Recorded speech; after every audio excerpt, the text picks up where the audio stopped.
stuck up on sign up. It's usually a verification mismatch, so let's fix it.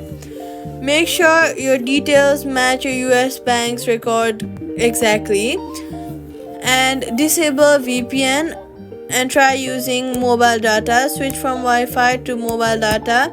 If you're not able to use mobile data, make sure you're connected to a stable Wi-Fi so the app operates smoothly. Then confirm your phone number if it isn't already registered.